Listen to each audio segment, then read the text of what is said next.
In 1807, the most feared man in Europe, a general who had just conquered half the continent, who had marched armies through freezing rivers and toppled kings from their thrones, was chased off a field in broad daylight, not by soldiers, not by assassins, by rabbits. Hundreds of them, some accounts say over 1,000, all converging on him at once, climbing over each other to get closer, to understand how one of history's most feared men ended up running for his carriage from a swarm of bunnies. We have to go back a few weeks, to the summer that should have been the greatest of his career. By the summer of 1807, Napoleon Bonaparte was, by almost any measure, at the absolute peak of his power. He had just crushed the combined Russian and Prussian armies at the Battle of Friedland, one of the most decisive victories of his entire military career. Weeks later, he sat down with Tsar Alexander I of Russia and King Frederick William III of Prussia to negotiate the treaties of Tilsit,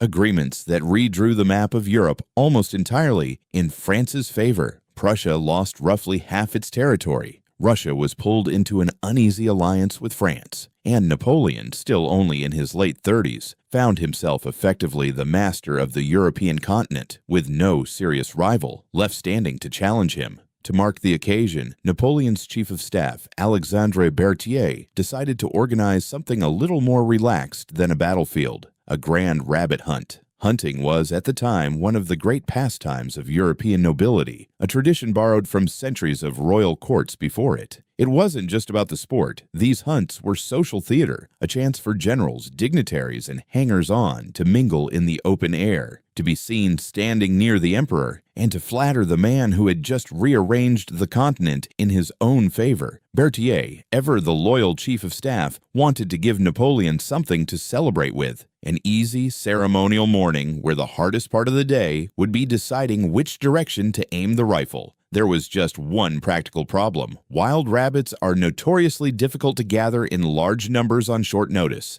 They're skittish by nature, they scatter at the first sign of movement, and they most certainly don't show up in an open field simply because an emperor happens to want to shoot at them that particular morning. Organizing an actual wild rabbit hunt would have taken weeks of careful preparation, and Berthier didn't have weeks. He had days. So his staff came up with what seemed, at the time, like a perfectly reasonable shortcut. Instead of trying to round up wild rabbits from the countryside, they would simply buy a large number of rabbits that had already been raised on nearby farms and release them onto the hunting grounds on the day of the event. On paper, it was an elegant solution. In practice, it overlooked one crucial detail about the animals themselves. Farmed rabbits are not the same as their wild cousins in one very specific way. They are raised from birth by farmers who feed them by hand, often at the same time each day, from the same direction, using the same gestures. To a farmed rabbit, the sight of a human approaching doesn't register as a threat the way it would to a wild animal that has spent its whole life avoiding predators. It registers as something closer to routine.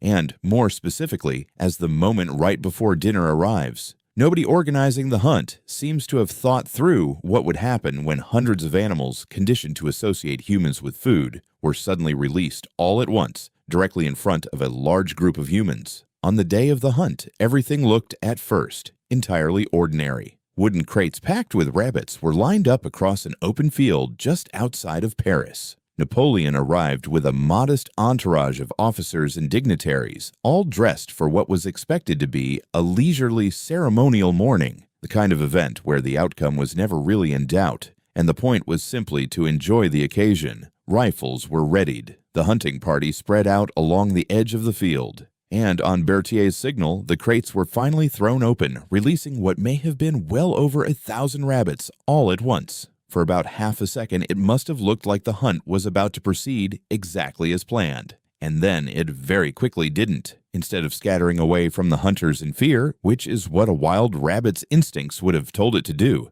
the released rabbits did the opposite. Conditioned to see humans as the source of food rather than danger, they turned and began hopping straight toward the hunting party. What was meant to be a controlled, ceremonial release instead became, almost instantly, a wave of animals moving directly at the very people who had come there to hunt them. Within moments, the situation had spiraled into something closer to chaos than sport. Hundreds of rabbits surged forward together, climbing over one another in their eagerness to reach the humans they assumed were about to feed them. They swarmed around the legs of officers and attendants, some of them even leaping up onto coats and trouser legs, still expecting to find food somewhere on the hunting party's clothing. What had been designed as an elegant, aristocratic morning of sport had, in the span of a few minutes, turned into a chaotic, furry stampede. And worse, it was headed directly for the one man everyone had come there to impress. The Emperor of France himself. Napoleon's officers tried at first to handle the situation the way they might have handled any unruly crowd, by attempting to whip the rabbits away and beat them back using hunting sticks. It didn't work. There were simply too many animals, moving with too much single-minded determination for a handful of men waving sticks to make any real difference. According to several later accounts from members of his own court, the rabbits eventually swarmed Napoleon so thoroughly, climbing so persistently around him, that he had no real options left. The most powerful man on the European continent, a general who had personally led troops through some of the bloodiest battles of the age, was forced to abandon the field entirely and retreat toward his carriage simply to get away from a crowd of farm rabbits looking for their next meal. The retreat itself, as the story has been passed down, was almost as undignified as the swarm that caused it. Napoleon hurried across the field toward his waiting carriage, coat flapping, as rabbits continued to close in around him. He climbed inside, the door was pulled shut behind him, and the horses were given the order to move. And even then, according to legend, the chase wasn't quite over. A handful of rabbits reportedly kept pace alongside the carriage wheels for a short stretch of road before finally losing interest and giving up,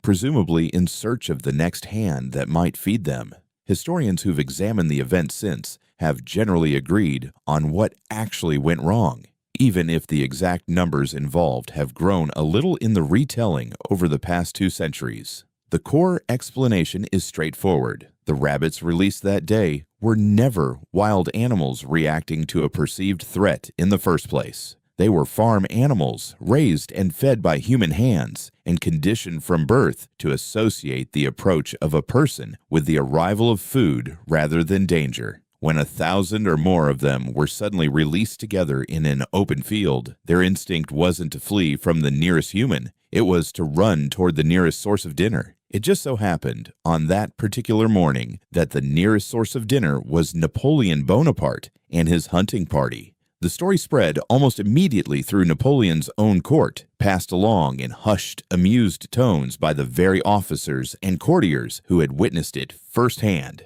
It later found its way into several French memoirs written by members of the imperial circle, cementing it as one of the more embarrassing and enduring footnotes of his entire career. It's a small, almost absurd detail in the story of a man who reshaped the borders of an entire continent through sheer military force. That the same emperor who had just humiliated the armies of Russia and Prussia could still, on his day of celebration, be outmaneuvered entirely by a few hundred hungry rabbits who simply wanted to be fed. It's worth pointing out that Napoleon was hardly the only powerful historical figure whose reputation was briefly dented by an animal encounter that refused to go according to plan. Throughout history, there are similar stories of rulers and generals undone not by rival armies, but by the unpredictable behavior of animals nobody had accounted for.